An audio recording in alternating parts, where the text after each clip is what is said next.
Hi, Assalamu alaikum students. Am I audible?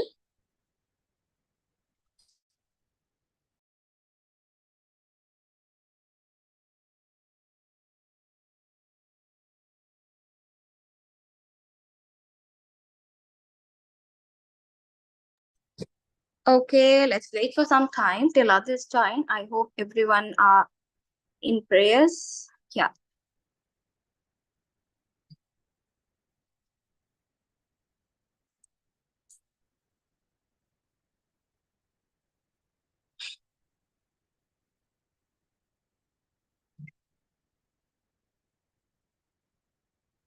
So y'all can share this link with your friends. Whoever is not there in the meeting, you can give an update regarding that. Okay. Yeah, we'll start by 6:40. We'll start exactly by 6:40. I hope everyone has received the short notes of grade 10 and 11 of Islam. Have you all received?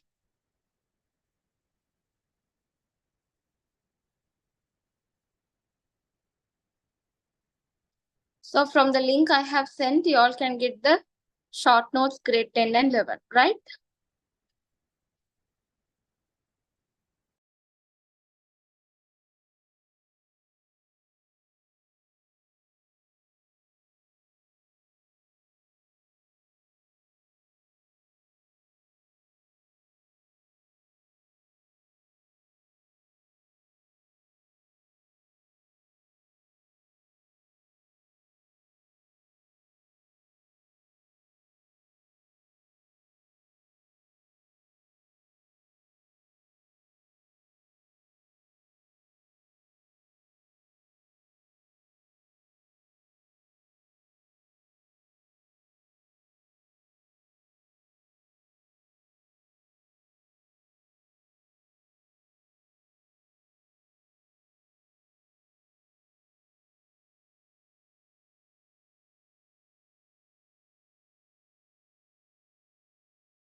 Okay, students, so Assalamu alaikum. I hope I'm audible to everyone. Yes,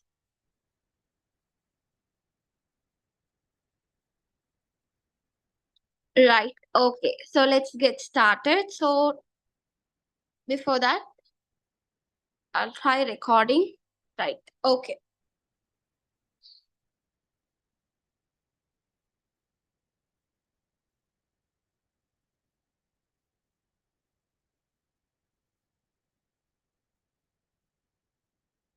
I'm doing good, Alhamdulillah.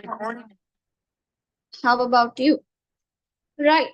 Okay. So we have to study about the grade 10 lessons that is very important for your O levels. So now we know that when we talk about our grade 10 lessons, now mostly today we are focusing with the grade 10 that is important for your O levels. So when we talk about the grade 10 syllabus, we have around 30 lessons. We have around how many lessons? We have 30 lessons for your O levels. So that means when you talk about the grade 10, okay, Afra. Right. Okay. So when you talk about the grade 10, so when you talk about the grade 10, we have around 30 lessons for our Islam to cover. And when we talk about the grade 11 also we have how many lessons? We have 32. So totally 62 lessons to be learned when you are talking about Islam for your whole syllabus.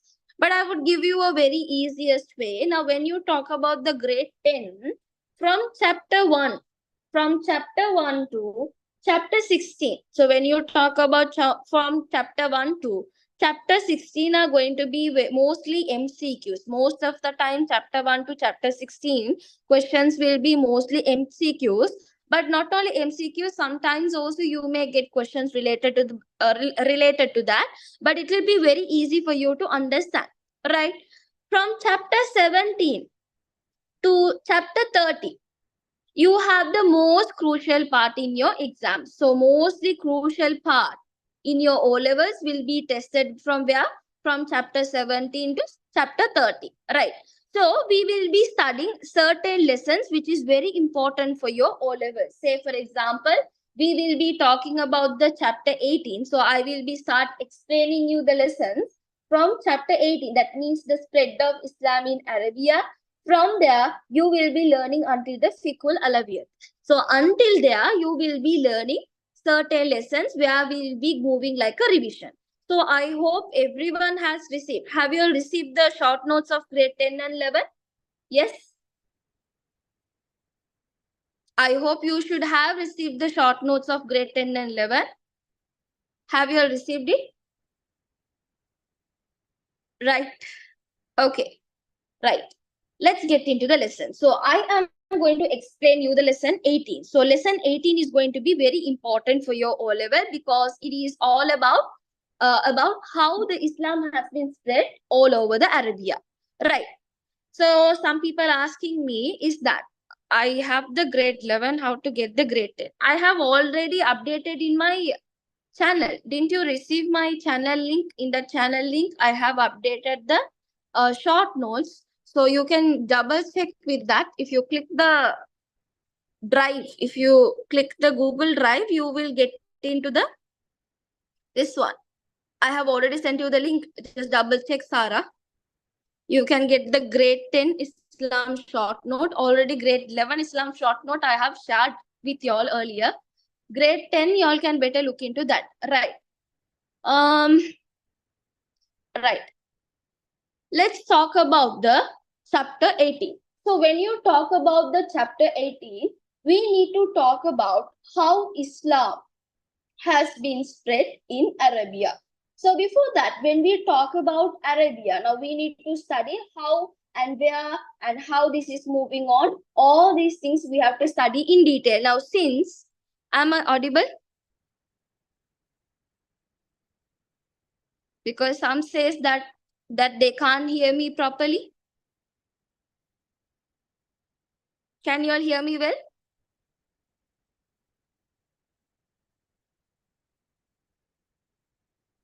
Okay, right. Let's continue. So we are going to study about spread of Islam in Arabia. So first of all, we need to study where is the Arabia. So now when you talk about Arabia, the Islam was introduced to the Arabia. Now let's talk about Arabia. Where is the Arabia is? So when you talk about Arabia, the Arabian country. So when you talk about Arabia, so mostly the Arabia is where is the Arabia, which is at the west of Asia. Now usually this is the Asia, right? Now when you talk about Asia, say this is the Sri Lanka. Now they say here only you have the Asian country. So in this case, the west of the Asia, you will find the Arabia. You will find the Arabia. And north of this Arabian country, you will be seeing what? You will be seeing the Syrian desert. So Syrian desert will be found at the Arabia. So Syrian desert will be at the north. And then when you look into the south, you will be finding the Arabian Sea. So Arabian Sea will be there. And then again, west of the Arabia, you will be able to see the Red Sea, and then the east will be the Persia. So these are the borders of the Arabia. Now let's talk about the Arabia and the time during how the Islam was introduced to these places. Now when you talk about the Islam, we know very well now Islam is a religion, and we know how this was started. So now when you talk about these people during the time of Arabia, so these people were in the period of Jahiliya. So the people who were in the people who are in Arabia before the Islam was introduced to them. So those people, we call that people who are in that particular area, we call them as what? Jahiliya. So during the period of Jahiliya means these people who ignored, they didn't have a specific religion. They had no idea about the awareness regarding the religion. They didn't have any proper situation or like kind of a way of living. They had nothing. They just lived like how animals were used to live. So during the period of Jahiliya, we are going to study how the Islam started spreading. Right. So let's talk about the society of Jahiliya period. So when you talk about the society of Jahiliya period, can you remember when you were studying history? So when you are studying history, you know very well how the people started to build their houses and how they started finding food. So same like that, during the time of Jahiliya period, we need to understand how these people started finding places, right? So first of all, we need to study about the society. So when you're talking about the society in Arabia, you know what happened? So all the families, now say for example, here family 1, here family 2. So all the families got together and they started forming clans. Clans, we call it as group. So also we can call these clans as what? We can call these clans as tribes. So we can call these as what? Tribes, right? So now what is happening is during the period of Jahiliya, so many families got together. They started forming groups. We call it as clans. In Arabic, we call it as shoops. We call it as what? Shoops. So now these shoops also we call it as tribe, right? So now what happens? The groups that has been formed, the shoops that has been formed, in another term, we call it as kabila. We call that as what? Kabila. So the kabila in Arabic, that means in English terms, we call that as tribes. So now what happened?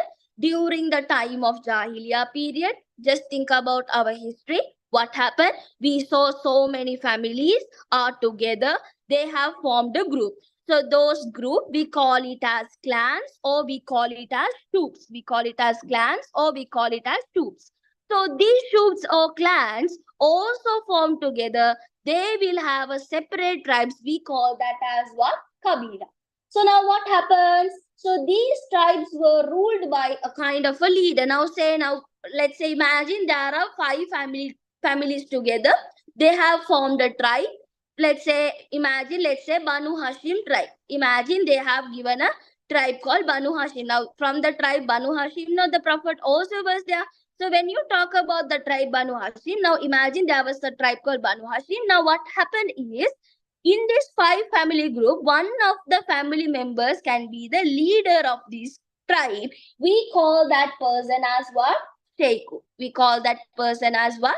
Sheikhu. So what are the words you need to understand when it comes to the lesson spread of Islam in Arabia? We need to study the people who started ignoring the religion, uncivilized people. We call set of people who lived in that period, we call it as Jahiliya period. In the time of Jahiliya period, when we are talking about society, many families got together.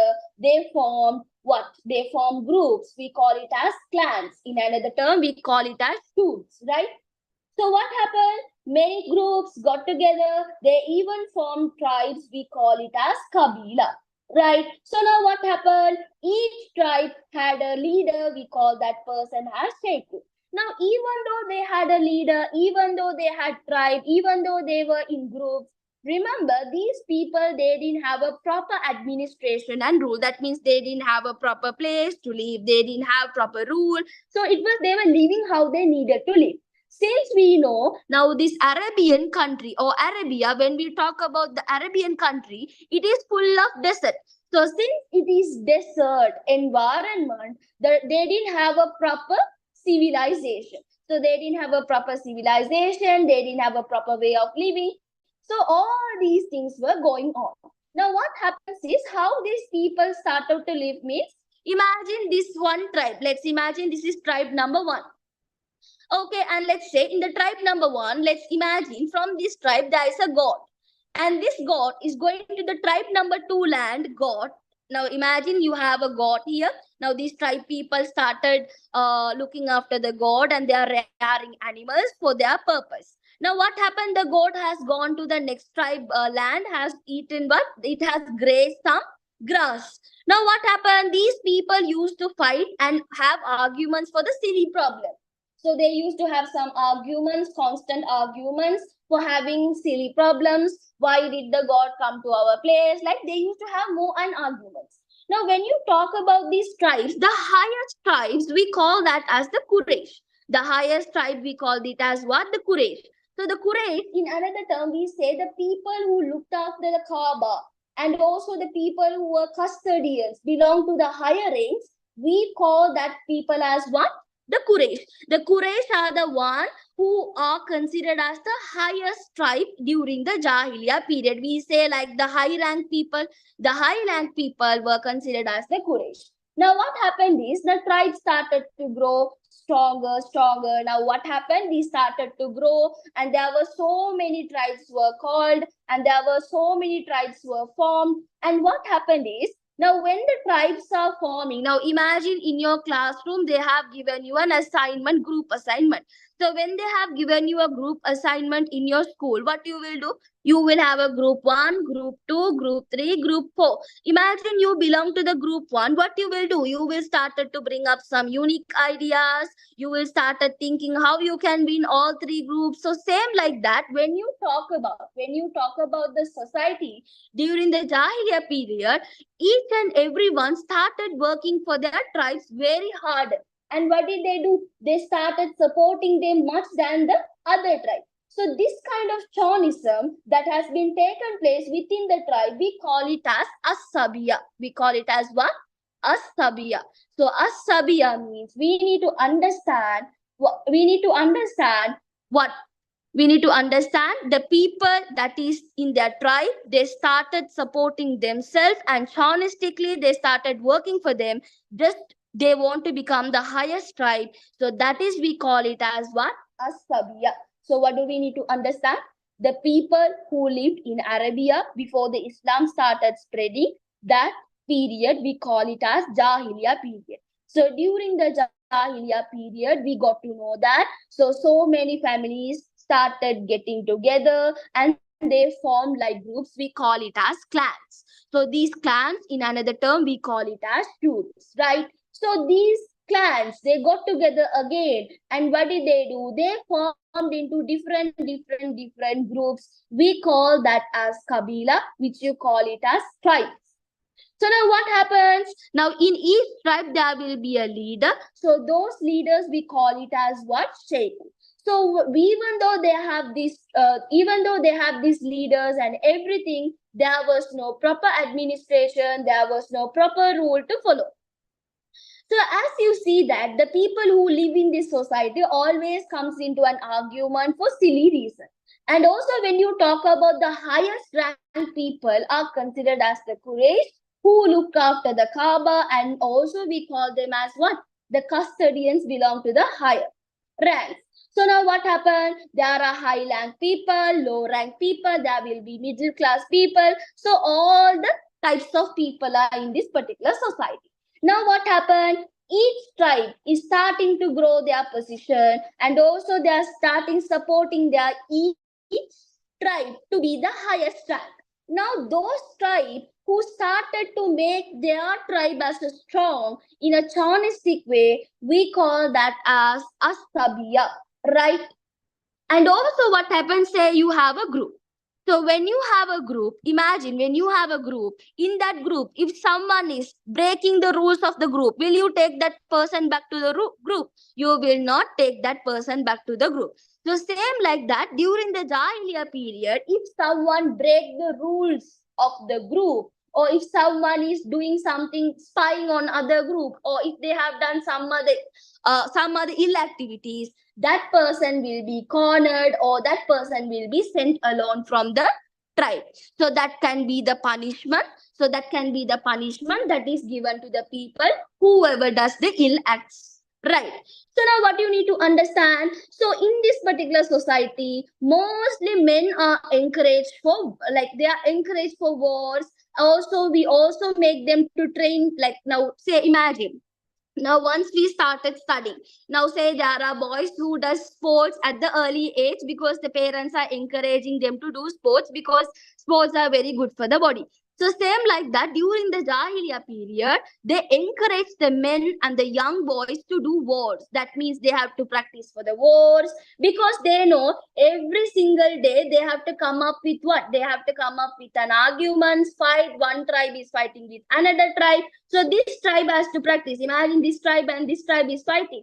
Each one of the tribe will be creating more warriors. So warriors means the people who train for the war and who are very strong enough to have a war. So they will start creating those types of people within them. So then when we come to the religion. So when you come to the religion, in the Jahiliya period, they didn't have a proper religion. Now usually what do you mean by religion? Religion means that is guidance to the people. So religion is guiding the people to go to the right path. So that is what we call it as the religion, right? So same here, when you talk about the religion during the Jahiliya period, they didn't have a proper religion. They itself created a part cultural factor and they started following it. So that is how it was moving. Okay, so now what happened, now during the time of Ibrahim alayhi salam. So now what happened? So during the time of Ibrahim alayhi salam, there were idols, and we know Ibrahim alayhi salam was the person to reconstruct. So he was the person to reconstruct the Kaaba. And also what happened? So this Kaaba was created to worship Allah. It was created to worship Allah. But you know that in very earlier days, idols were placed inside the Kaaba, just because now when we talk about, it's chapter 80. We are talking about grade 10, chapter 80. Okay? Right. So now what is happening is, when you talk about the religion, so what happened? When you talk about the religion, there was no proper religion to guide the people. So what happened, they started believing in idols. So they had so many idols. So one of the idols, we say that as what? Allah. So they even believe, okay, one of that idols also will be Allah, and there will be so many idols. They started building different idols for them. Right. Now what happened, now there were so many people who started believing so many idols. That means they didn't have one God. They started believing several gods. Imagine now, when you take a non-Muslim. When you take a non-Muslim, they say tree is their God. Then sun is their God. And they say cloud is their God. That means they used to believe it. Yeah, we used to, yes, Sarah. So what you need to understand is when you talk about the non-Muslims, they used to believe in several gods. So these people, we call it as mushriks. We call it as what? Mushriks. So mushrik are the people who used to believe in more than one god. So what happened, So you need to understand during the time of Jahiliya period, the people had no guidance to. They didn't have guidance to believe in what? They didn't have guidance to believe in any cultures or religion. They were just living and they started believing in idols. So now what happens is when you talk about the idols, they told, okay, all these idols are going to be considered as a god, and they started believing all the idols. The people who believe people who believe in several gods, we call them as what? Mushriks, polyatheists. We call them as polyatheists, right? So now what happened? They didn't have a proper person, so whoever they are believing they are believing towards Allah, right? Now what happened? Now these people, they are doing tawaf in nude, using, that means they are doing the tawaf surrounding the Kaaba. How? They are doing it in the nude. And not only that, now what happened, these people, they, like, when you talk about the religion, they didn't have a proper, whoever comes and say Islam and everything, they started ignoring. They doesn't want to listen. Okay, there is only Allah. They say Allah is also one of the idol, not Allah is only one. So they used to reject whoever comes and say Islam is truth, right? So now we need to talk about how does the family is being. Now, how does the family is being in Jahiliya period? Now, earlier days, when you talk about the Jahiliya period, they used to encourage people who sing. Singers are encouraged, then the dancers are encouraged, like the all full fun activities are being encouraged during the time of Jahiliya period, which is completely haram. And also when you talk about the family, usually nowadays when you talk about, no, it's grade 10, chapter 18. So when you talk about the family, what happened, So family has no equality among the man and women. So when you talk about family, now when it comes to our family, men and women are equal. But here, when you talk about the family, the men and women are not equal at all. And there was no proper family life. And also they started having problems between them, and their marriage is not systematic. And like there are types, like there are high class people, low class people, middle class people. No, for those people, they have a different marriage system. So when it comes to the high class people, high class type, they used to have a different system of marriage. We call that as what? Nikah Sali. So Nikah Sali means the national marriage system that is among the high class tribes. We call them as what? Nikah Sali.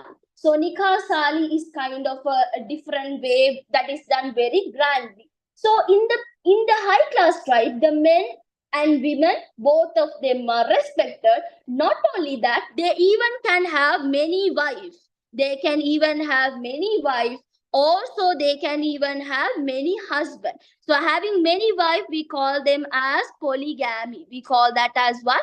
Polygamy. Having many husbands, we call it as what? Polyandry. We call it as what? Polyandry. So having many wives is also allowed in during the Jahiliya period. Having many husbands also being, that is like a kind of a, what do you say for example, having so many husbands, having so many wives is a kind of a pride thing during the time of Jahiliya period, right? So now what happened? So now they have even allowed to do this one. Now say this is the son. This son can marry his own mother. He can marry his own mother. If the father passed away, he can even marry his own mother. So this is completely haram. During the time of Jahiliya period, the son even can marry his own mother. So this, you call it as what? Now, usually there was like kind of a temporary marriage system during the time of Jahiliya. We call that temporary marriage system. We call that as mut'a. We call it as what? Mut'a. And there were people who had no proper houses. They used to travel from one place to another place to find in finding foods. Like we studied in history, one set of people will be moving from one place to another place just to find the food. They didn't have a proper living house. They didn't have a proper house. So what did they do? They will move from one area to another area. Started what? They started to move from one place to another place just to find foods. And also when you talk about, now imagine, so when you talk about the family, what has happened is, now you need to think, now those times the many crimes and many crimes were encouraged. And also prisoners, when you talk about the prisoners, so prisoners were taken as slaves, and the slaves has to work for their masters in order to what? In order to earn for their masters. So these things were going on. And when you talk about the responsibility regarding the women, so women's responsibility to do cooking, milking, weaving, so they can do all these things. So that is about the family. So what did we learn? So we learned about the Jahiliya period, how the family is going. Now what did you understand? So we need to understand no equality was there among the men and women, and not only that, there was no proper family life. And not only that, what did we learn? In those times, the high class tribes are there. No? So the high class tribes, they used to have a national marriage system. We call that as Nikah Sali. And not only that, the women were respected, as well as they used to have many wives, many husbands, polygamy, polyandry. So those things also used to happen. Right. So let's talk about the behavior of the people during the Jahiliya period. So what kind of a behavior will they usually have? What kind of a behavior usually have? Okay, Atiya, I'll try. Right. So what kind of behavior usually have? No, those times they used to encourage murder. They used to encourage murder. And they say taking interest, fornication, adulteration. So these things were like normal during the time of Jahiliya period. And not only that, now what you need to understand is during this time they were like, they used to, like, what do you say? They used to encourage in both the good and bad activities. Now you can say during the Jahiliya period, is everyone is bad? Not everyone is bad. A very few people used to go into this in this way, and there were few people who were really good in their fluent in language. They even had freedom. They even had good qualities like independence. They never break premises, and all of them. There were so many people who were following good characters, and there were people who were following the bad characters. So equally, there were good and the bad people in the same era, right? So these are the things you need to understand. So when it comes to exam, they can even ask you to define the words. They can even ask you to explain the following terms of Jahiliya. They can even ask you what is Kabila, Asabiya, Sheikhu, Muta. So you should be able to answer them, right? And not only that, now I forgot to inform that also. Now when you talk about the family, the baby girls were used to buried alive. They used to bury the baby girls alive because they do not accept the girls into the family because they think that a girl is going to be a burden for them. So because of that, they used to kill the baby girl. So these are the things will be happening, right? Clear with that?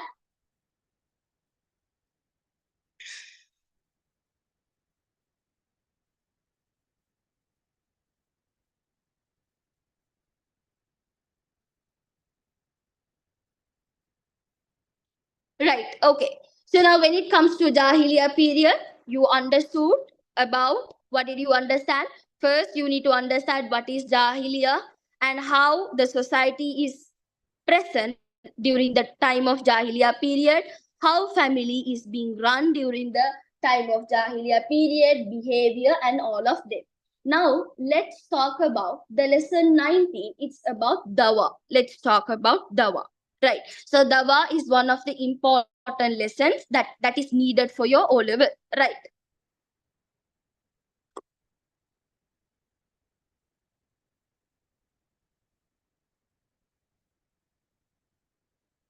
Okay. Now let's talk about the lesson 90. Let's talk about the lesson 90. So when you talk about the lesson 90, we need to talk about the Dawah of Holy Prophet Sallallahu Alaihi Wasallam. So when you are talking about the Dawah, we need to understand what is the word Dawah.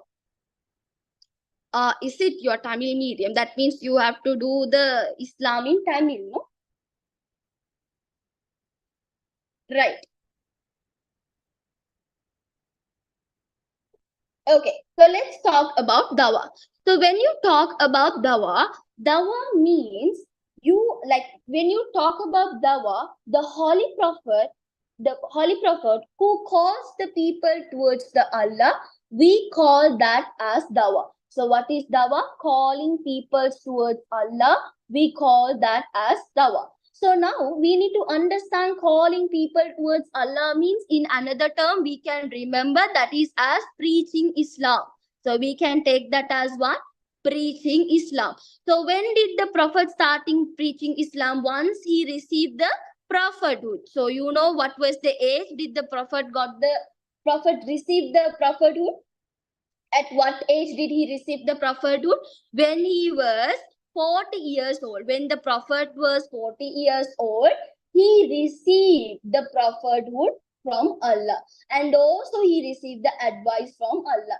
So now from this 40 years old, he started facing so many challenges. He even went through so many changes. So this was the greatest beginning of his life, where everything changed during the period of 40 years, right? Then what happened is, the way how he received the, now imagine, now how did he receive the prophethood? From whom did he receive the prophethood? Now when you talk about Prophet Sallallahu Alaihi Wasallam, he got to know about the prophethood from when? That means from whom did he receive? He received the first wahi from the Jibril alayhi salam. So Jibril alayhi salam, he brought the first wahi saying that he is the prophet, and he got to know regarding how to preach Islam.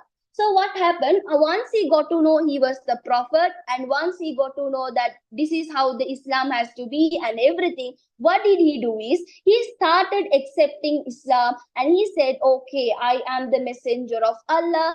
And then he started preaching Islam to his family silently. So he was talking to his family. He called all of them to the meal, and then he was explaining about the wahi. This is how an angel came to me, and he told that I am the messenger of Allah, and I have got a task that I have to spread this news towards all the people in this world.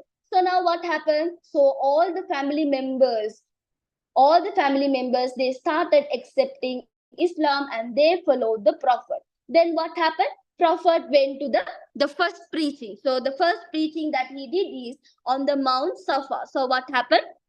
So the Prophet, he came to the Mount Safa, and he was talking Mount of Safa. So when you talk about the Mount of Safa, he came to the Mount Safa, and he addressed the people, and he told, I am the messenger of Allah, and you need to follow Allah, and you know Islam is the true religion. So when he was preaching this, the people, the different tribe of people, the main tribe is Quraysh, right? So these Quraysh were like, okay, he was feeling like he felt strange, and he doesn't want this Islam to be spread. What the reason? Because now in Islam we say singing is haram, dancing is haram, and we say certain things are haram. No, so Quraysh people, they are thinking, now if we follow Islam, we also quit all these things, and we will lose all the opportunities and enjoying. So they don't want the Islam to be spread. So because of that, the Quraysh became the main enemy of Prophet to stop spreading Islam. So then what happens? The Quraysh were the main reason that came as an obstacle during the time of preaching. Now what happened? So what happens? So we got to know what is Dawah and the preaching Islam, calling people towards Allah. We call it as Dawah. And then when did Prophet got to know he was a prophet? During the age of 40 years. From whom he received the wahi from Jibril alayhi salam, and then he started preaching about the Islam for the first time in the Mount of Safa. And for about 3 years, Prophet sallallahu alaihi wasallam, he was preaching Islam in a secretive manner, like he was calling few people. Okay, here listen. So this is going to be Islam. So he started to talk to everyone, and he explained about Islam. So few people started accepting Islam slowly by slowly. So they started accepting Islam. So the first place where he started to do, now think about a place. Now he started to preach Islam secretively in a place, in a house. We call that place as Darul Arqam. So Darul Arqam is the home of Arqam, the house of Arqam, where he called few people to preach Islam. So it's like a first classroom. It's like a classroom. So now the first classroom, we call that as what? The Darul Arqam. I didn't give the question booklet to you all yet, right? I have given you the short notes. So since there is no question booklet, we won't be doing any questions, but I'll be giving you idea about the lessons, right? Like kind of a revision part, you will get to know the important parts, right? Okay. Now what is happening? So after 3 years, now 3 years he was started preaching Islam in a secretive manner. And also what happened? He started preaching the Islam in the house of Arqam. So that was the first classroom where I started teaching. Now say we are going to a school and we started teaching for the first time in a classroom. No, so we say my first classroom is 9B. So same like that, the Prophet also started getting some houses and he got into that and he started preaching Islam. The first house he went, it was house of Arqam, where he gathered people there and he started talking about Islam. So now what happened? So after he speaking to many people, the Prophet's family members, his friends, some of the good people in the society, the people who were called slaves, who were controlled and troubled by the masters, also all of them accepted Islam. So the people who accepted Islam during the time of Jahiliya period, the people who did not engage shirk, those people, we call them as Hanif. We call them as Hanif. Hanif means the people who accepted Islam.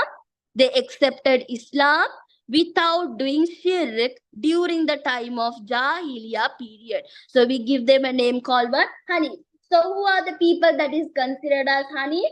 The Prophet's family members, some of his friends, some of the good people in the society, as well as the slaves who were troubled by their masters. So these peoples are considered as the Hanif, right? So right, now after 3 years, sure Shafni. So after 3 years, what happened? So after 3 years, Prophet started to do preaching about Islam publicly. He started talking about the Islam public wise. That means he doesn't want to do it secretly anymore. So what he started doing is he wanted to do it where everyone can see, because secret will take a lot of time because you have to give more effort. So what happened? Prophet started preaching Islam to the public, and when he did that, he has to face so many challenges. Now imagine, when I do certain things secretively, no one gets to know, right? But if I do public wise, everyone get to know. So I will get haters, I will have people who will find faults on me, I will have people who can support me. So same like that, when the Prophet had come out and when he started preaching Islam, what happened? He has to face many challenges. So what happened? The main two enemies of Prophet were like, Abu Lahab. So Abu Lahab and Abu Jahal were led by the Quraysh. So Quraysh, what did they do? So Abu Jahal and Abu Lahab led by the Quraysh into the fights. So now what happened? Who are those two people? They can even ask in exam. Who are those two Quraysh? Who led and who came to break? The question comes in this way. They can ask you, name two people who led by Quraysh to create struggles, or we can say create obstacles towards preaching Islam. So you can even write Abu Lahab, or we can even write oppose Islam, or we can write Abu Jahal. So Abu Lahab and Abu Jahal can be considered as those two people. Now what happened? These two people, what did they do? Whenever passing by, they used to call him by bad names like liar, you are a madman, you are a charmer, you are a poet. So they used to tell all the field to the prophet. And then they said, people on that spot, he said, don't believe this prophet, he's a liar, he's creating a story. Please don't believe. So these Quraysh were started taking this as a joke. And also, however, during this situation also, Islam started to spread slowly. Then Quraysh got to know that, however, whatever we do, this Islam is started getting spreading part by part. So now what happened? They got so angry on Prophet. What did they do? Whenever Prophet is walking, they used to put the thorn on the path. So you know, if there is a thorn, if it hurts your leg, what you will feel? You will feel pain. He sometimes bleed. So Prophet sometimes bleed and he used to walk, but still he doesn't say anything to them. And also people used to, that means the Quraysh, secretively, they used to come and threaten and squeeze his neck, saying not to spread Islam, not to say you don't want to spread Islam. They used to threaten him. Not only that, what happens when the prophet was in sujood? They used to put all the dirt. They used to throw all the dirt. So what does it do? So he will be throwing the dirt on when he was in sujood, and rotten intestines of camel. So when he was sujood, see how terrible were they? Yes, Hajara, they were, but they doesn't like prophet, right? So now what happened? So they had done so much torture to the prophet. They harassed the prophet. They even tortured all his family members of prophet. And also they even took revenge. They started putting women. Even they started like murdering women. They even started threatening them. And even they took the slaves and they beaten the slaves just because they don't want the Islam to be spread. So since all of these things were happening, imagine if someone hits you, if someone is hurting you, you will even try to take revenge. No, we all are Muslims, even though we will be trying. No, but those peoples were very, very, very patient. They were like remaining patient. They never took revenge. They just left it for the sake of Allah. They left it for the sake of Allah. So now what happened? So when Prophet saw all these bad things are happening, he saw now there were so many problems, there were so many things are happening. So they were started thinking, okay, what shall we do? What shall we do? So Prophet, what did he do is he sent Muslims to the Habasha. He sent to the place called what? So Prophet sent people to the place called Habasha. So this we call it as migration to Habasha. So Prophet, what did he do? To save the Muslims from the Quraysh, he sent the people to the place called what? He sent the people to the place called Habasha. Right? So now what happened? At the first year of Nubuwwat, so that means at the fifth year. At the fifth year of Nubuwwat means the prophethood. So the fifth year of Nubuwwat, he sent around 15 people to the Habasha. He sent about how many people? 15 people to the Habasha. Then after the seventh year, that means after 2 years, again he sent 100 people. Now what happened? Now saving the people from Qurayshi, these 100 people, 15 people were sent. So this time they got to know. Who got to know? These Qurayshi got to know that Prophet is secretively protecting the people of Muslim. That means protecting the Muslims. So what did they get to know? They were like, they got angry and they went to the Habasha and they were saying that send those people, send those people. So they were like, they were going and fighting with the king Najashi. There was a king. He is a fine king. We call that as King Najashi. So King Najashi was the king of Habasha. So he was taking responsible in protecting the Muslims. So what happens? Migration means, yes, we call it as hijrat. Yes. So now what happened is he started sending the people in the fifth year of Nubuwwat, like about 15 people. Then in the seventh year of Nubuwwat, he started sending 100 people. Now what happened? So people, that means the Qurayshi got to know that the people were secretly sent to the Habasha. And then these Qurayshi went to the King Najashi and they were saying that, okay, send these people back, send these people back. Then Najashi was like, no, I'm not going to send these people, and I have promised that I will be protect the Muslims. So that king, so they can even ask you a question. The king who protected the Muslim during the times of Jahiliya, or during the times of, we can even ask you Nubuwat, seventh Nubuwat. They can even ask you. So you should know that king's name. I could remember maybe 2021 or 2020 paper, I saw this kind of question where they ask about the king. So you should remember the king's name, King Najashi. So King Najashi is the king of Habasha. Okay, right. So this person was started protecting the Muslims. So what did he do? He started protecting the Muslim under his leadership. So when he started protecting the Muslims, there were small number of Muslims were started growing. So the spreading of Islam totally increased. So at that time also, some strongest man. Yes, I will let you know regarding that, Hajara. They were, and there is a connection. If I just tell you right now, it won't be connected. I'll tell you. Listen. Now, what is happening is, now what happened, So when you talk about what I was talking about, the King Najashi, right? So now what happens is, during the times of King Najashi, the Muslims and the number of people were started getting increased. So what happened? People like Hamza, people like Umar, they all started accepting Islam, and the Islam spreading became more stronger than earlier. And also they even got more confidence regarding the spreading of Islam. So now what happens?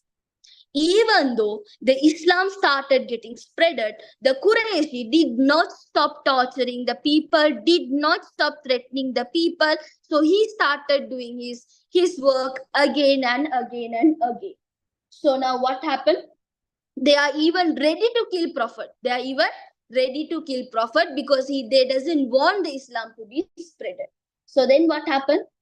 Prophet Sallallahu Alaihi Wasallam's uncle, Abu Talib. So Abu Talib took responsible in protecting Prophet. So he took responsibility of protecting the Prophet. So now what happened? Quraysh wanted Holy Prophet to stop preaching. They wanted to stop. However, whatever they do, they started tempting, they started to putting him down, they starting so many things they started doing. Even they started by offering him lands, women's, gold, ornament.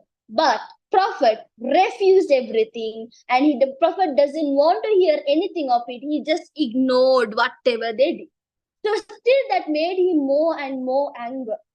More and more anger. This made the Qurayshi, made them more and more anger. So what happened? So what happened is, this Qurayshi, they started boycotting. They started boycotting the people of Holy Prophet. That means they started protesting in front of their house, not letting them to do anything. So those people, what did they do is, they were not letting those people to be stay in peace. So therefore, they prisoned all of the people of Prophet, even Prophet, for about 3 years. For about 3 years, they started prisoning, giving tortures. They didn't give any food. They keep them crying. So many torture they have to face just because they wanted to spread the Islam. And there was a person among the Quraysh. What did he do is, he could not see all these bad things are happening. What did he do? He tore all the notices up from the Kaaba. So once he removed all the notices from the Kaaba, what did he do? They started sending the Prophet from the prison. They started sending. So once the Prophet has come from the prison after 3 years, under the torture of Quraysh, and all the people had come down.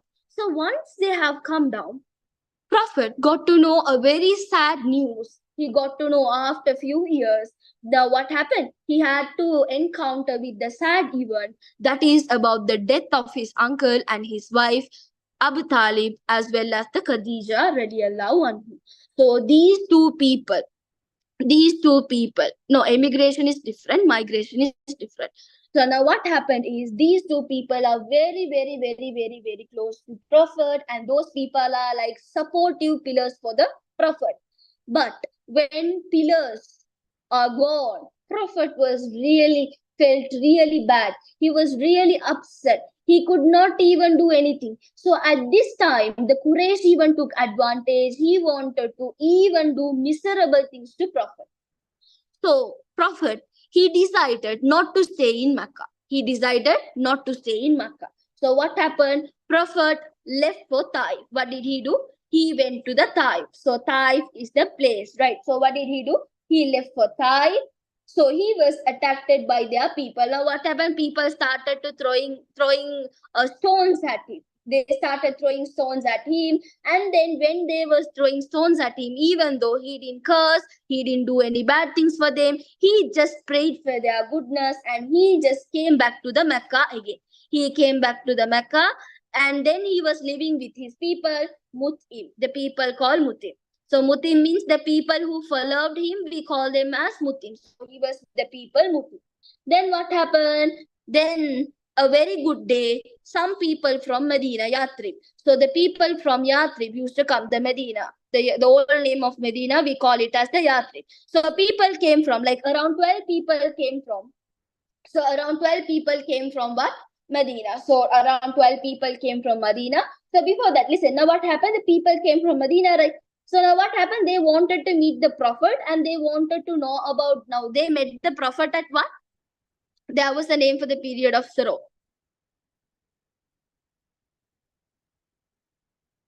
No, I didn't understand. Wait.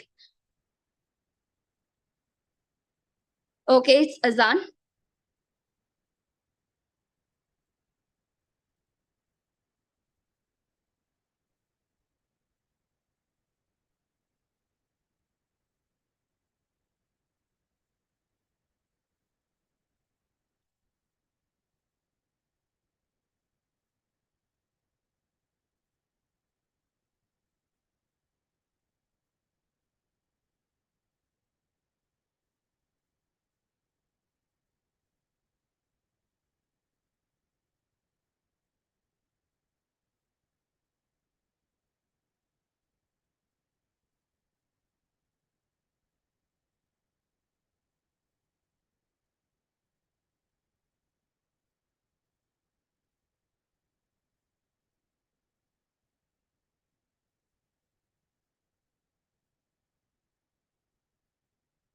After Azan, let me know.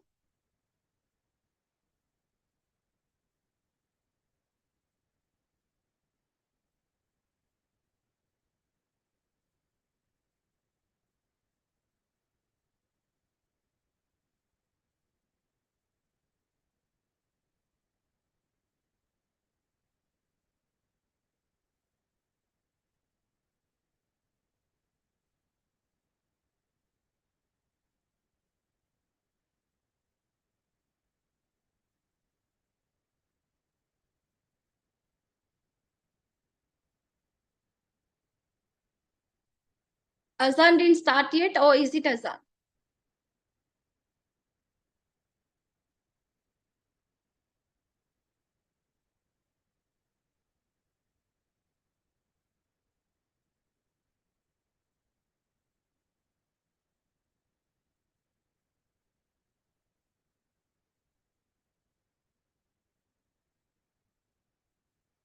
Okay. Okay, Kram. Now only started. Okay. Okay, once it's over, just let me know.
Okay, is the azan is over?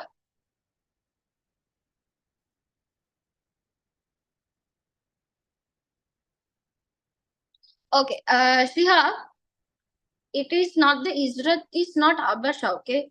I mean, like, he sent the people, he migrated, he didn't go, Prophet didn't go. Prophet sent the people to the Habasha. Did you understand what I'm talking about? Okay, right. Now let's talk about, yeah. So someone asked me, where did Prophet went after leaving Mecca? So after leaving Mecca, he went to the Taif. So what happened is the people in the Taif, what did they do? They started throwing stones at him. So after throwing stones at him, he could not stay there. Again, he came back to the Mecca with the people who followed Prophet. That is Muti. We call them as what? Muti. So now what happened after some days, some people came. After some days, some people came from Medina, came to meet Prophet. So they came to meet Prophet at a place called Aqaba. They started to meet the what do you say? They started meeting the Prophet at a place. We call that place as what? Aqaba. So what happened is they started meeting Prophet. No. So after all these things, they now what did they do? The Quraysh, what did they do is they started spreading rumors about the prophets. And also not only that, they even followed the support from the Jews. What did they do? They got support from the Jews to break the spreading of Islam. So at this time, what happened is again 12 people from Medina came to Mecca. They promised their support that they will give to the Prophet, and they even listened to the sermons of Prophet. And what did they do is the Prophet sent these people to the Medina along with his Sahaba called Musab radiallahu anhu. He sent these people, the Medina people, back to Medina with his Sahaba. We call them as what? Musab radiallahu anhu. Now what happened? Now he sent to the Musab radiallahu anhu, and then after the next year, that means next year after, 72 people came from Medina and they came to meet Holy Prophet sallallahu alaihi wasallam. And also they started promising and they renewed their vows and treaties. What did they do? They 72 people came from Medina to meet the Prophet. They started renew their vows and treaties. So vows and treaties means the promise that is towards Allah and agreement between two people. We call it as vows and treaties. So this we call it as Baitul Aqaba. So we call this as what? Baitul Aqaba. So Bai'atul, we write this as Bai'atul Aqaba. So Baitul Aqaba means the people from Medina, they came to meet Prophet and they made an agreement. That agreement we call it as what? Bai'atul Aqaba. So now what happened? After their promises, after their vows and treaties has been renewed, the people in Medina, they invited Prophet sallallahu alaihi wasallam to come to Medina. So they invited the Prophet to come to Medina. So what happened? Prophet said, okay, I will come to Medina. He accepted their invitation. So after he accepted their invitation and sent Sahabas on what? Hijrat. So what did he do? He sent the people on Hijrat. We call it as migration to Medina.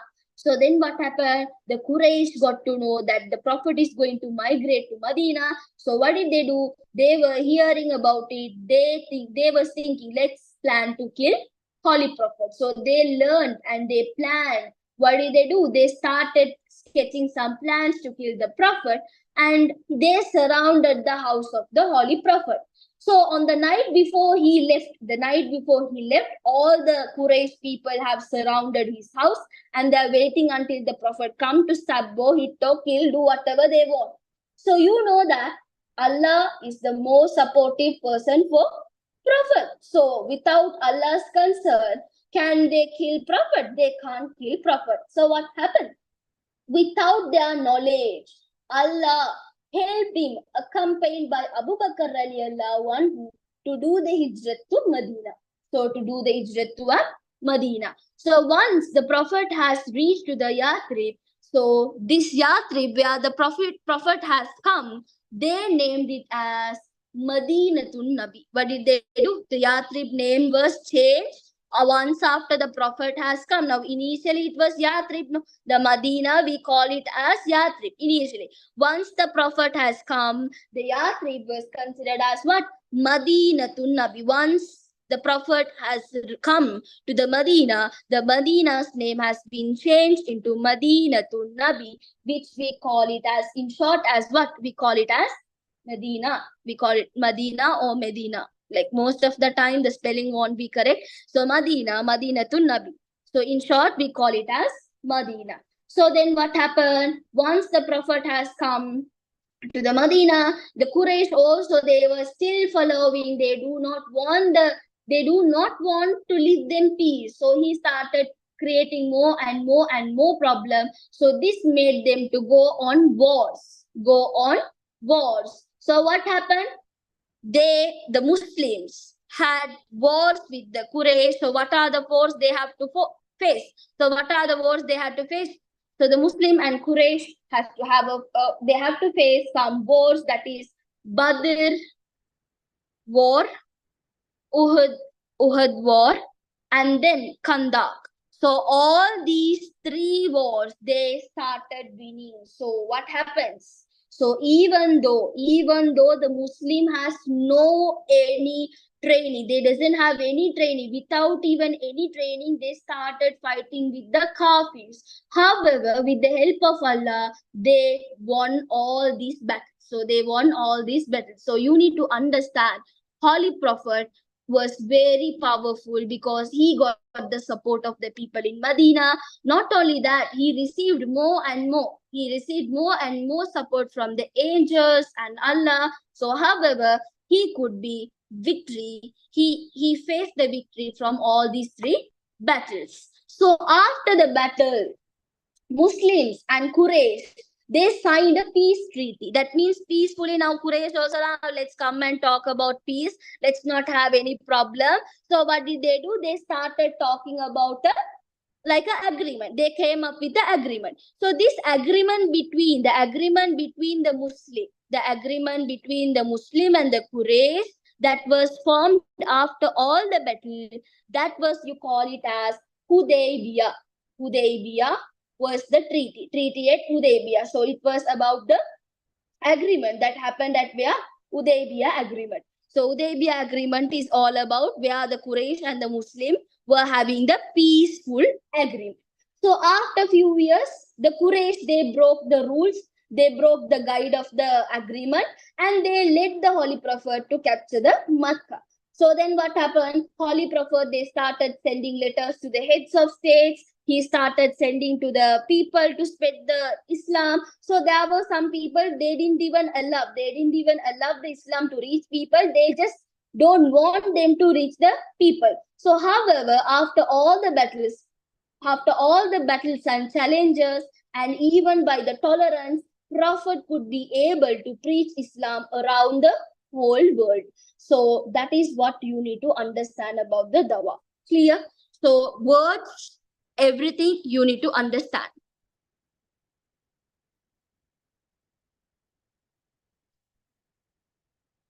Hajra, when we learn about grade 11, I will update you. Because now when I talk about everything, then we have to go with the other parts and all. So in this lesson, they didn't even mention you about the history. They didn't even mention. They just saw these are the battles they have to face.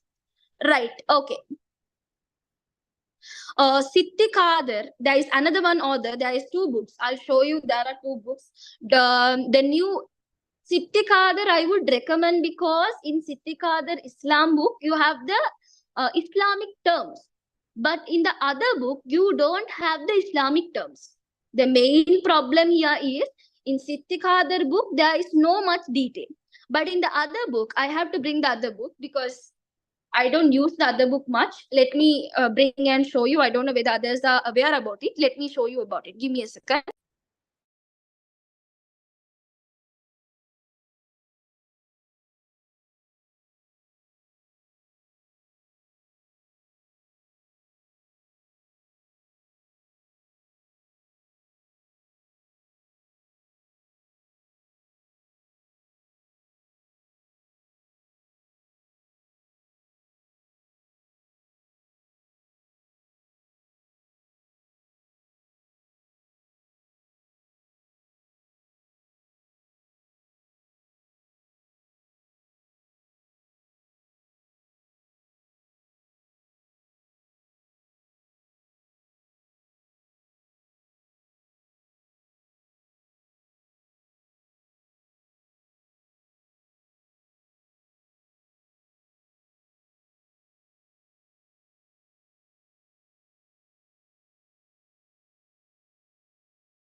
So this is the other book. This book is yeah, yeah, they will use to ask to explain. So when you are explaining about a particular, let's say, they can even ask you to explain about Dawah of Prophet. Then you have to use at least 75 words or 50 words to explain about it, because you have to mention each and every part of that. Now this book doesn't have any Islamic terms. Like, very rarely you will be seeing any Islamic terms, but there are more explanation in this lesson. But when you take the Siddhi Qadar, most of the questions are in your O level based on the Siddhi Qadar. I would really tell you that based on the Siddhi Qadar's book, you get the most of the questions. So if you have this book, better you can get the Siddhi Qadar parallelly. This one is the Siddhi Qadar.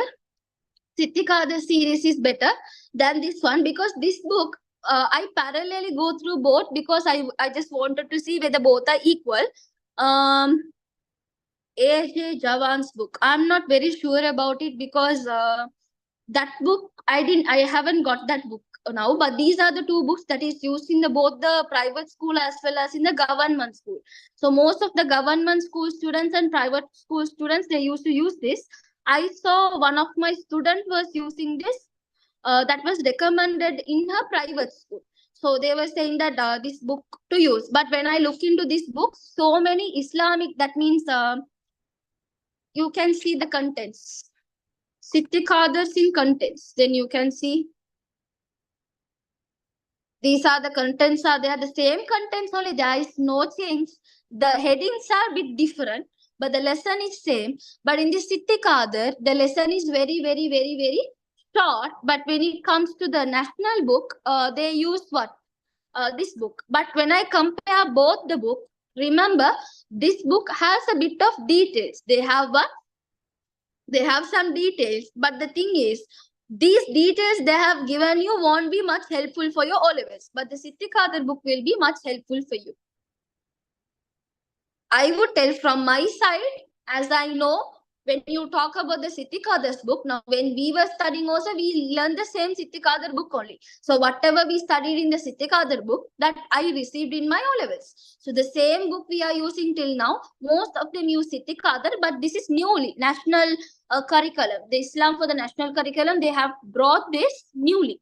So this is the new set of book. Yeah, I will explain you the earning lessons. Don't worry.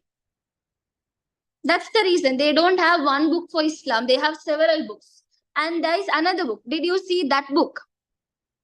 There is another book also. That is a big one. Shall I show that also? I don't know whether you have that also. Hudaybiyah Treaty you will be talking about. Mostly it's not in Siddhi Qadar book. But Hudaybiyah Treaty was mostly in your grade 9s only you had the Hudaybiyah Treaty question. It's like general question you should know. I'll talk about that mostly while we are doing questions and all the stuffs, right? Other one is IBH. Let me bring that to you, because I didn't refer that book yet, because it was a very new book for me. And I just saw, I had, my sister had that. I'll just bring to you. And I saw the same contents were there. Just give me 5 minutes.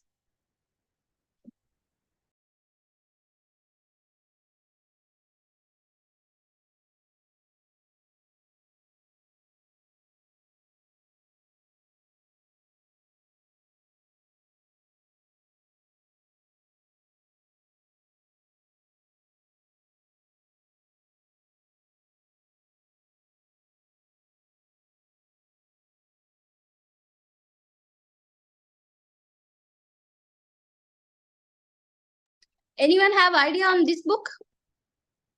Anyone got idea on this book?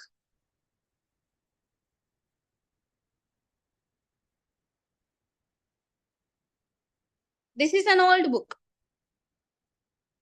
My sister used. Author is not mentioned. Even I just, today only I was just looking. Same lesson only. Same lesson. Same lesson. Saskia is there. Same lesson. Same lesson. Book is different. No author. There is no author. I think so. The behind page is being removed. I have got no idea. Since it's an old book, I'm not very sure about it. No. There is no author for this. I think she may have got this from Islamic Book Center. Not sure about it, but same lesson.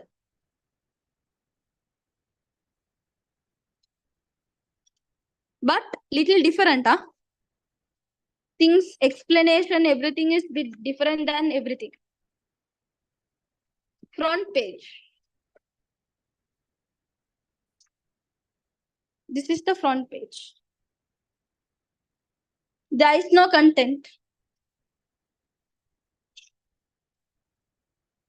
That means, wait. I got the content. I'm trying to remove. We'll see. Now I tore the paper. Here, hidden.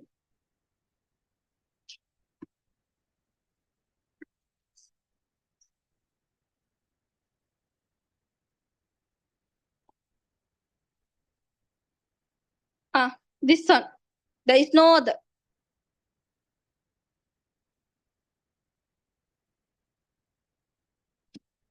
So that is the book. This one is the book. One book. This is other book. This one. This. Now tell me. Won't you get confused when you are learning all three? Won't you get confused? Because following single book where it has all the details is fine. But here you see there are three types of books. There is another one you told about A.J.J. Jawan's book. That is also different. This one is different. This one is different. This one is different.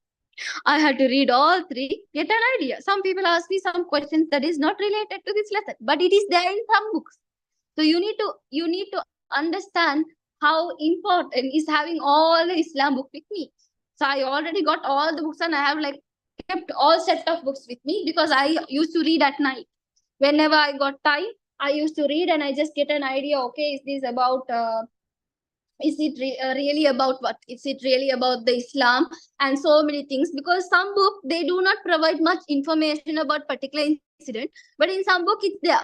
In some book it is there. So I was like, okay, this is there, this is not there. Then I don't know how to get everything. So I better see that there should be a book where it contains all the things. No, I prefer this book for you because easy in English, easy in understanding, but yeah, they could print one book, but this book is better. I would tell you this book is better. You know why? So this book is better because I could tell you this book can give you all the simplicity words in English, but this book is complicated. You need a dictionary to know all the meanings because religion things. No, some religion words in English we doesn't know. To be honest, sometimes even I don't know. I used to check from the dictionary. I used to understand. Okay, this is what it is because I can't tell you I know all the parts in English. Not everyone knows, right? So we used to go from that, and we need to get into that. So this is a bit complicated for everyone to go through that.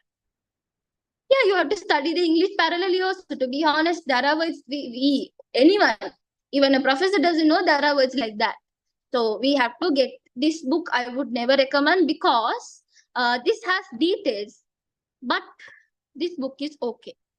But I would recommend you to go on with the past paper questions. Okay. So better study some past paper questions related to the Islam. Then that will helpful for you to learn about it. Then only you can do your exams because at least the general knowledge should be there. No, you should have the general knowledge. Then only you can learn. If not, it's going to be really confusing for you to study. Anyways, most of them will have what? They will have the Seerah. Sorry, not Seerah. They will have the Sittika. Clear, right? Okay. Okay, so let's talk about the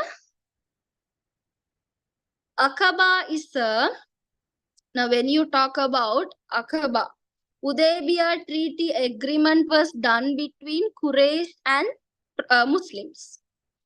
Okay, Aqaba by Atul Aqaba treaty is done between the Medina people and the Prophet. That is the biggest difference. Clear? Okay, let's talk about Seerah, the importance of Seerah. So we need to study about the importance of Seerah. So when you talk about the importance of Seerah, so let's see what is Seerah. So as you know, what do you mean by Seerah?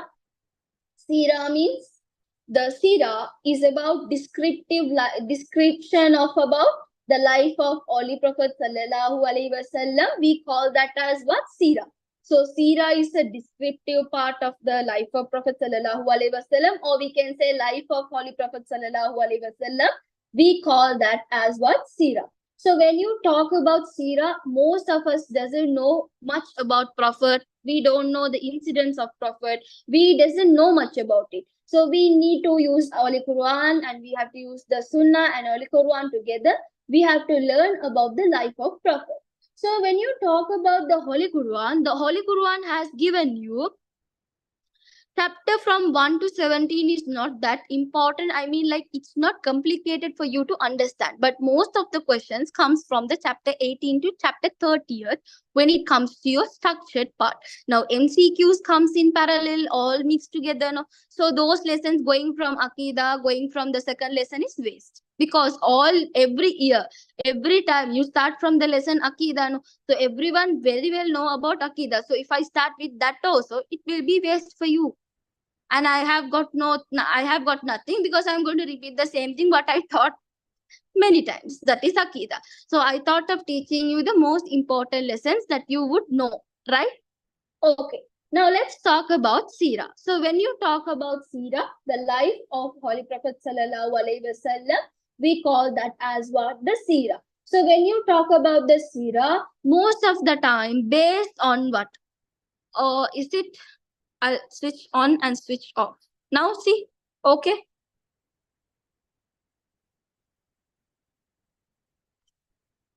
Okay.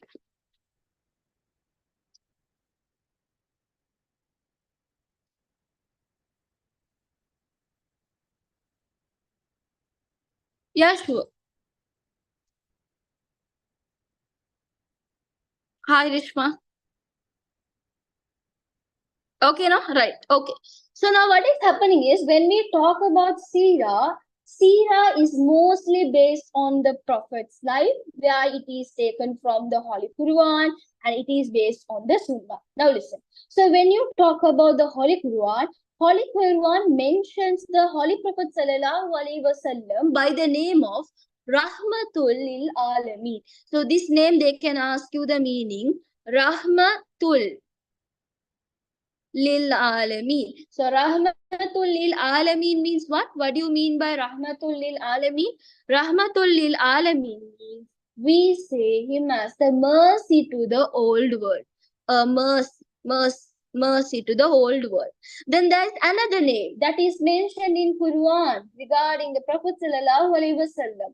Other one we call it as Kafatun Linnas. So Kafatun Linnas. That is, we call it as the whole of mankind. Whole of mankind. So whole of mankind is considered as Kafatun Linnas.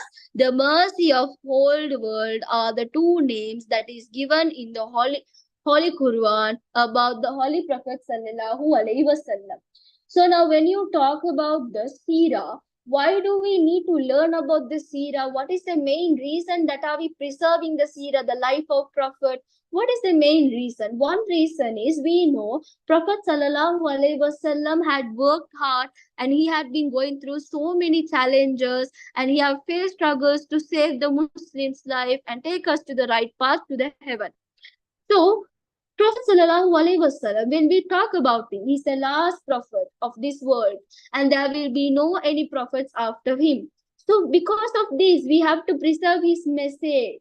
Why do we preserve his message? Because the people who accept him and those who are following him are still present till now. We also following Prophet, no? So that means we also are kind of people who follows him. And then we know the whole history is writing about Holy Prophet Sallallahu Alaihi Wasallam. So remember, Seerah is very important. Imagine if the life of Prophet is not written properly.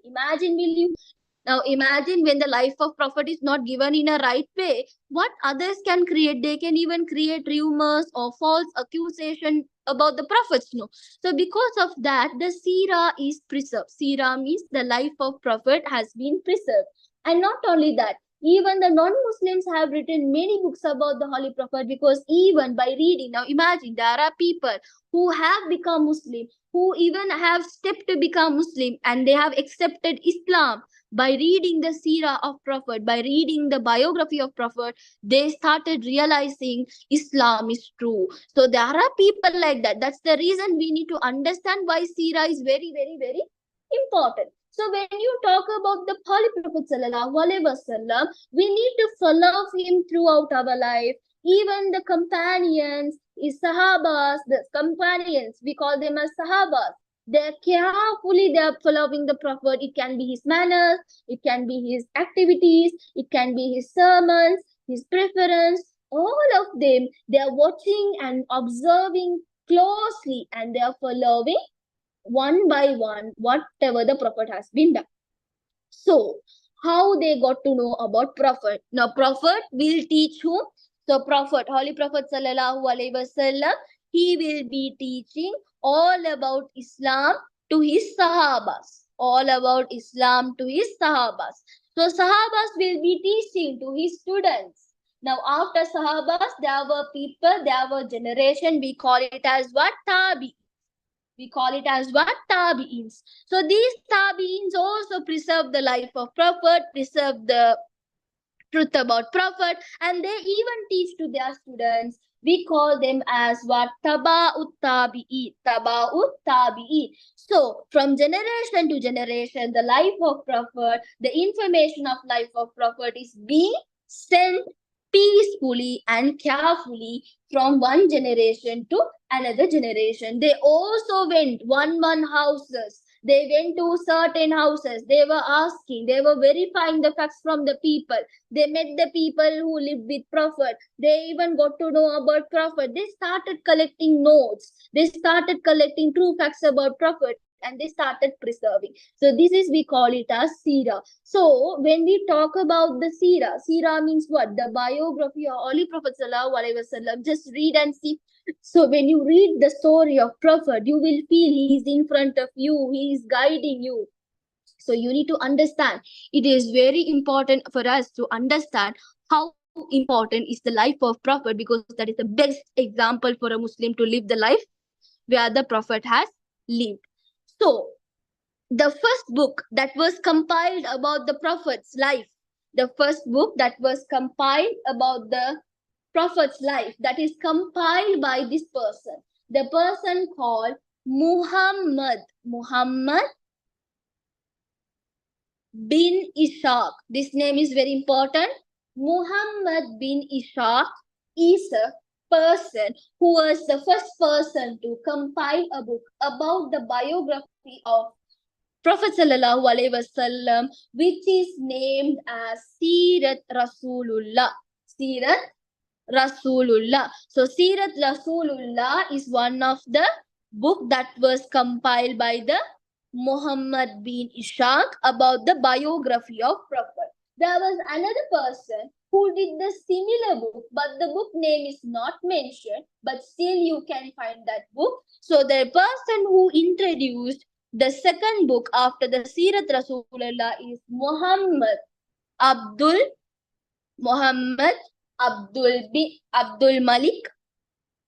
Malik bin Hisham. So these names are a bit important. As for me, Muhammad bin Ishaq is very important. And what is the book name? Seerat Rasulullah. The book after the Seerat Rasulullah was compiled by Muhammad Abdul Malik bin Hisham. Right? And also Prophet has warned. Yes, book's second name author. Right. So now what happens is, Prophet even warned. Now say for example, you have a friend or you may have come across with such people, even though those people has done nothing, they even ask, give money. They will give money and they will ask, talk good about me. Even politicians, when you talk about politicians, what do? They will try to give money and say good about them. No, but even though it is not mentioned, Rima, so you don't need to know about it. Right. Now when you talk about yes, so when you talk about the politician, what do? They offer you money and they ask to talk good about them, no. But even though Prophet has done a lots of good things, he has gone through so many things, he warned his Sahabas not to write any incorrect facts about him, or not to exaggerate or falsely praise him. Like, he doesn't like praising. He's not pride. So he doesn't want to write anything that can exaggerate him and make him proud, because if that happens, those people will go to hell. Clear? No? So he warned them not to write anything incorrect about him, also not to exaggerate or write anything false about him. So he strictly warned about it, right? And when you talk about the Seerah of Holy Prophet, it is written in pure and authentic form, and by reading and preaching about it, so they have to put into practice. Now, say you are reading today about something, and whatever you read today, you have to put into practice. The same thing, the people who ever read the Seerah, the biography of Prophet, they started liking Prophet. They started putting their life into practice. So you need to know that even though Prophet is an ordinary man, but he cannot be compared to us, because his characteristic is extraordinary among everyone. So always remember, his past and present sins too were forgiven, because he has done a great services to the whole Muslim mankind. Clear with that? Clear with that? Got the idea? So there are two incidents and two sayings that come under this lesson about Imam Ghazali. I could remember in the term paper, it has come. They have asked what is the saying, the fact that is told by Imam Ghazali regarding the Seerah of Prophet. So Imam Ghazali, okay.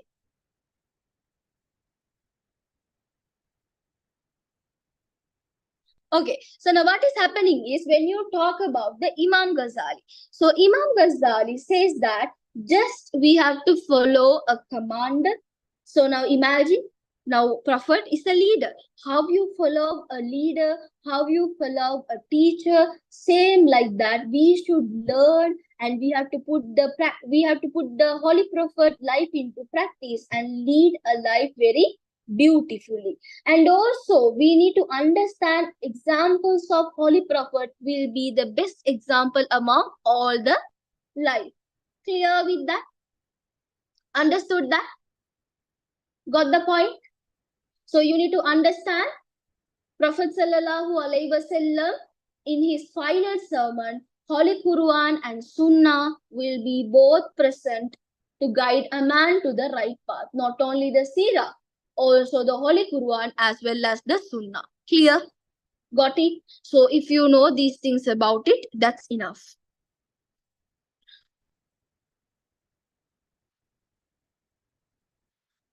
We are answering. Teacher, I have a doubt. When we are answering the 5 marks question, what are the points that we must include? Now, whenever they ask you the 5 marks question, always remember you have to write a lot by marking. Now, 5 marks question is usually like this, right?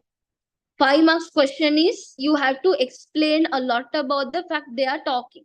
Okay, so when you are explaining, always remember you should have a main point. Under the main point, you should have some explanation. So if you are doing in that way, you can get marks, right? And even if you can, Imam Ghazali was saying that, like you are following a teacher or a commander, you have to follow the Prophet Sallallahu Alaihi Wasallam if you wanted to lead a peaceful life. That is what he told. Okay, that means he's asking you to put the life into practice. Put his life into the practice. Then you will be able to do it. Right. Shall we go to the earnings and economy? Better you can write in point forms, but the point form should be explained. But if you go with the paragraph, you have to divide the paragraph into 3 as introduction, body and conclusion. 75 or 50 words when it comes to explanation regarding certain situations. Short note, 50 page. No, not for 1 page. Don't do that. 50 words, not 50 page. 50 words. 50 to 75 words. In that 50 to 75 words, if you can even include some hadiths or if you can include some incidents related to that, of course, it will be much helpful and it will be helpful for you to get more marks. That's how we do it.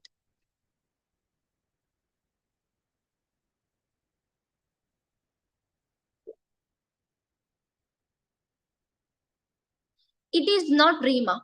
I have to research about it because I can't accept at once is that the authentic one or not, because the one that is mentioned in the book is the authentic one.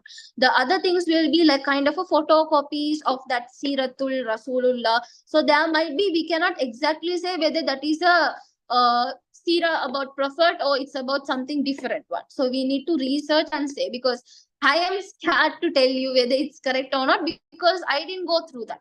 If I had gone through, I would definitely tell you that.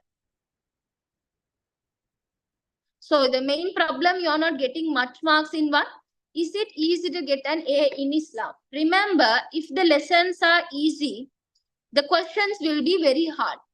If the questions are very hard means you need to understand they are expecting more explanation from you. So when it comes to religion lesson, always remember the explanation gives you more marks. So already you know some general knowledge about Prophet, you know general knowledge about the lessons. No, so when you generally knows about it, what you need to understand is just understand. Now when you're talking about the short notes and all, you need to include some incidents, you need to include some Quranic verse.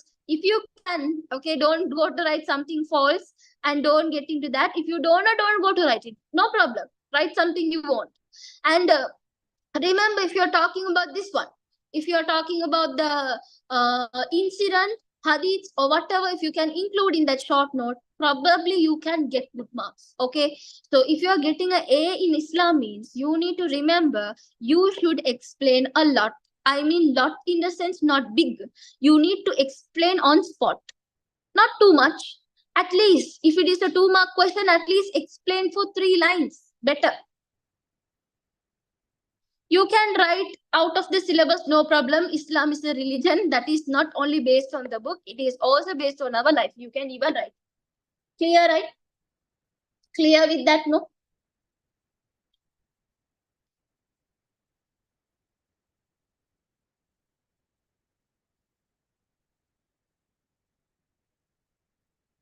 Okay, shall we talk about earnings? Importance of earnings?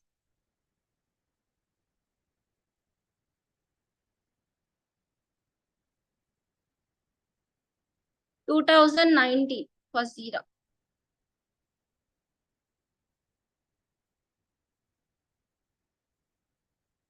Okay. Yes.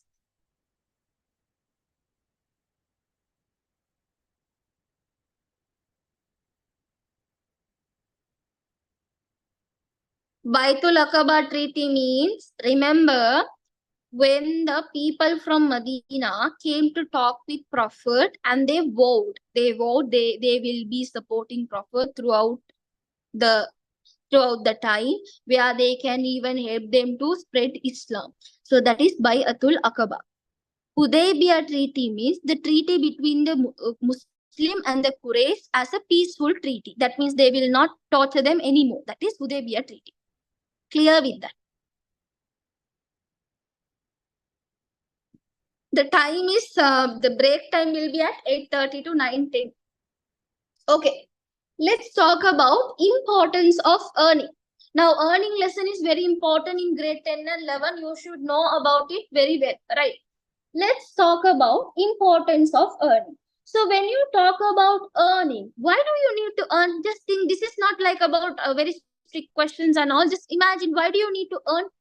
If you're talking about earning, earning is for your need. Just you wanted to eat because you wanted to buy whatever you like, just for your livelihood, we need to earn. So earning is very important in Islam. So earning is very important in Islam. Each of the individual are supposed to earn, right? Now listen. Now say for example, this is you. Say, for example, this is you and this is your parents. Do you think that your parents can support you until you grow 35 years old, and can they provide you everything? Now, until your O level, until you are 16 years old, your parents can give you everything. But after that, will they be able to give you that, provide you money for your studies and all that? Some parents can, some parents cannot. So at this point, you need to understand, you should not be a burden for your family, and you have to start earning. So how to start earning? Should you start earning in a bad way? No, you should start earning in a halal way. So seeking of one's livelihood, if you are looking after yourself, if you are taking responsibility of yourself by doing some other work, we call that as earning. So when you talk about earning, it is very important in Islam, the way you earn, the way you spend. Right. Before that, let's see why earning is very, very, very important. One day, there was an incident that is told to the Prophet by a Sahaba. So now what happened is, there was a group of Sahabas going to a place. The group of Sahabas, they were moving. So they were having a long journey. So when they were moving with a long journey, what happened, there was a person who was praying for a long time, doing zikr and all of them. And these Sahabas, what did they do is, they made some food, they took some food from the camel, and they started preparing the food, and they started eating the food and gave the food to this person who started praying for a long period of time. Then the Prophet was saying that the person who cooked for himself, who is independent for himself, that person is better than the person who is praying for a long period of time. So what did the Prophet say? He gave importance for the earning. You need to understand, earning is very important. Earning means what? You are earning good deeds, also earning. You are taking care of yourself is also earning. So earning is very, very important. That is one of the physical activity in Islam. Right, now listen. So since we know the highest creation of Allah is the man. Okay, so now does Allah like his servant is begging from everyone? Do you like begging? Now when you beg, what are you losing? You are losing your self-respect. You will lose your you will lose the respect from the people. So does Allah like that you are begging? He doesn't like begging. So begging is strongly condemned in Islam. So begging is not condemned. That means when you talk about, he doesn't recommend the people to beg instead of earning. So that is what Allah has strictly warned. The people who beg will not be entering paradise. He will be not entering the paradise. Imagine a person who is having a healthy legs and healthy body. What is he doing? He started begging. This is completely haram in Islam. You have the hands and legs, you can earn. So that is what. Is it okay to give money for a regular beggar? You can give money. I mean, like, you are giving sadaqah is different. No, the person who begs only bad. That person will not be entering to the paradise. That person will be waken up. That means that person will be seen without flesh on his face. One side of his face, there will be no flesh, because he started begging by living. So he started living by begging, no? So by begging, by asking money only, he started. Even though he had good legs and hands, he could do at least some other work. No, he can go for some other work, and why can't he live at least 1,000 rupees? He started begging because he became lazy. He thought he couldn't do that. So this is very bad in Islam. So Islam doesn't recommend us to beg. You have to earn. You should look after yourself. You have to be independent. So that is what the Islam says. And the Holy Prophet looks at the palms of a poor man. Look at your father's hand. If they don't have the hands and legs, that is Allah. Allah is the one. So what Allah has told, I am preaching it to you. So the person who has hands and legs, if he is capable of earning, of course he can. He can do that.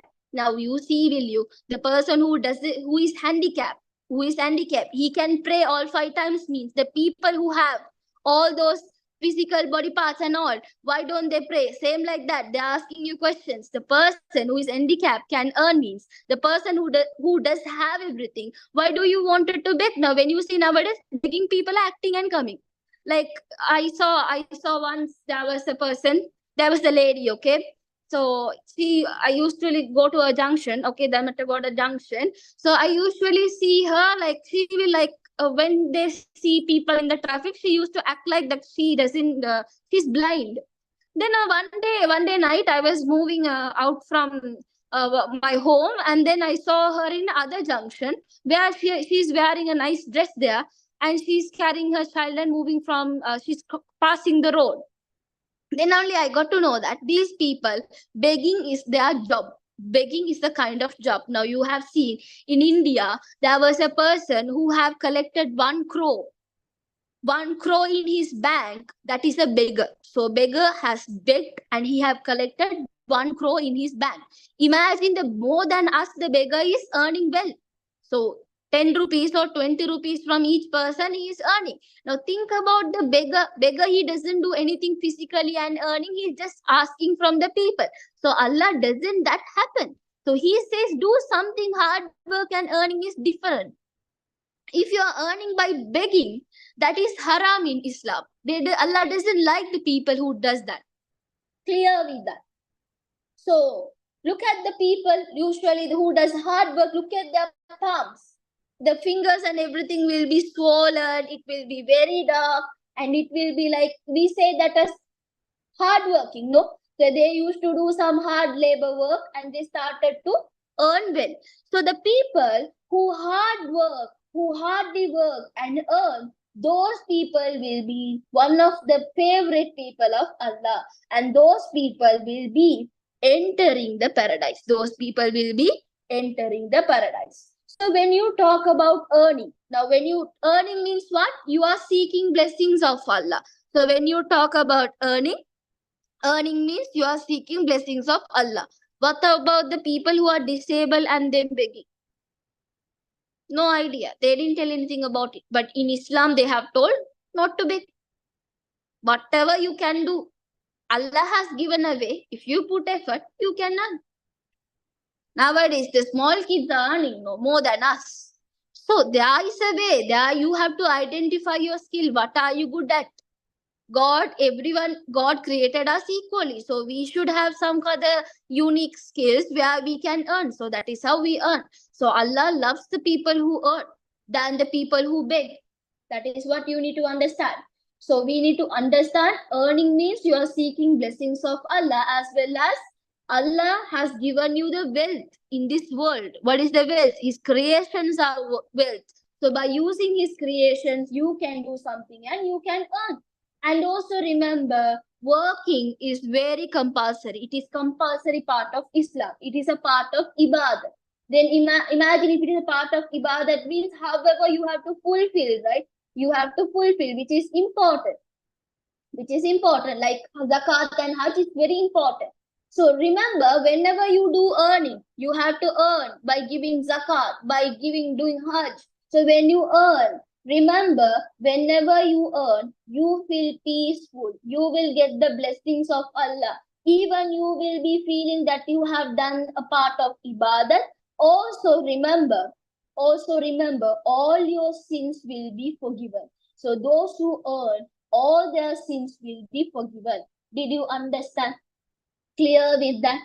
Got the idea? So earning is very, very, very important. So when you talk about earning, what are the things you should consider when you are earning? Say for example, I am selling apples.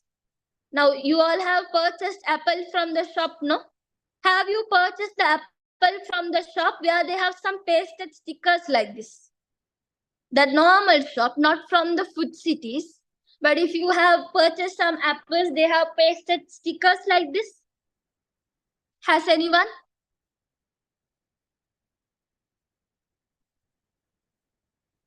Most of us have purchased, no? So if you have purchased, if you have purchased the apples like this, and once I purchased a pair of apple, and then I remove the sticker, then I saw there was a big hole where it is fully Like it's not the good apple, it has been rotten.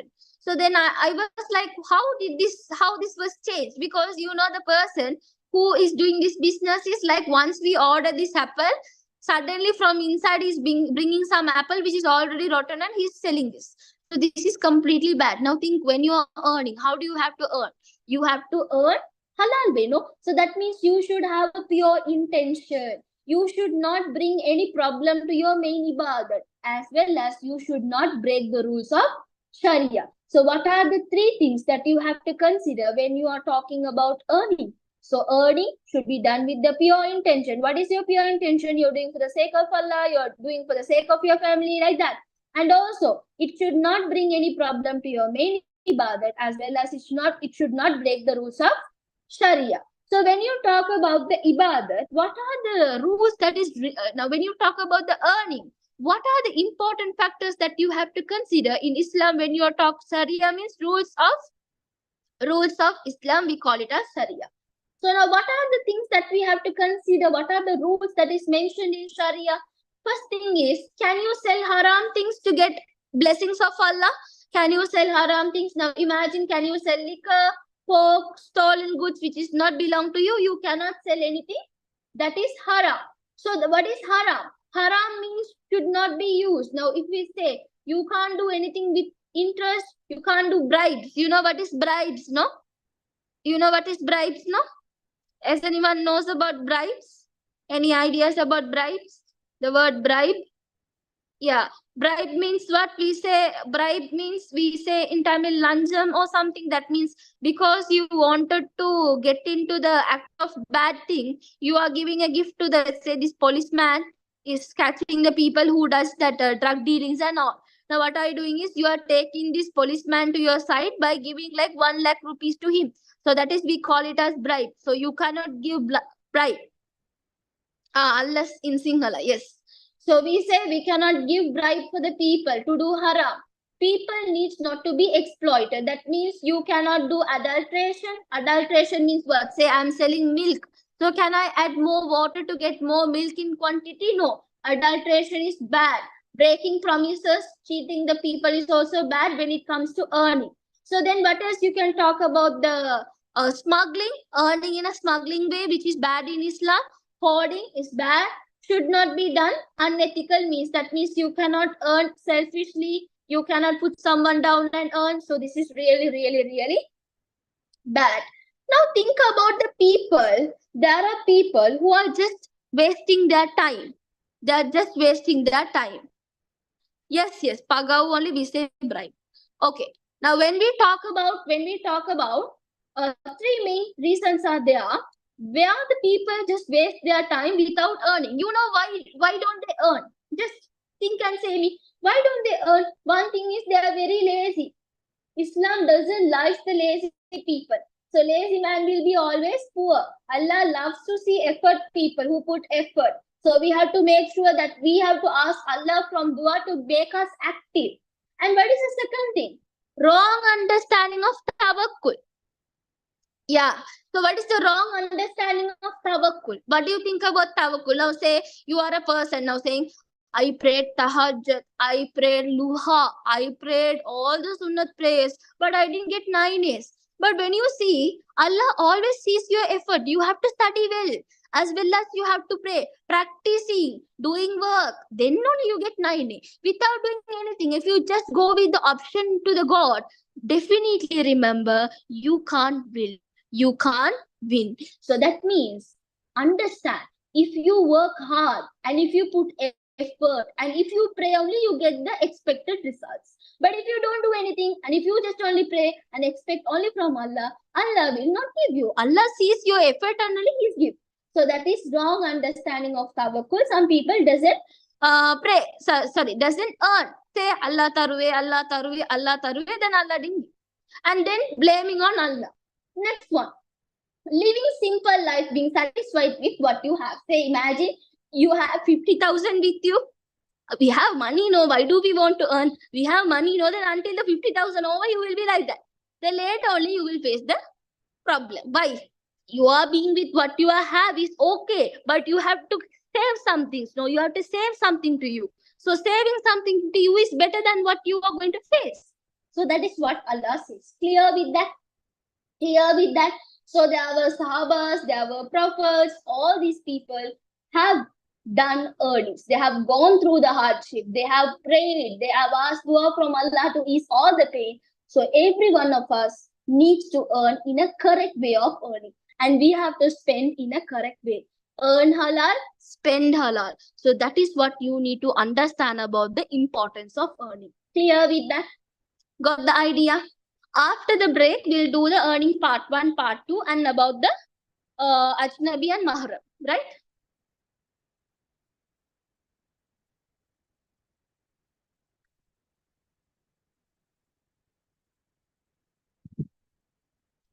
So by 9:30, you can be here and we can do that. Yeah, use the same link and come back, okay? Right, see you.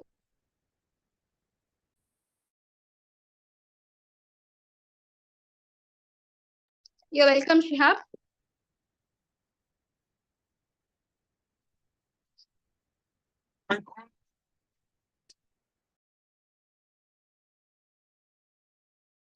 Yes, Fazira.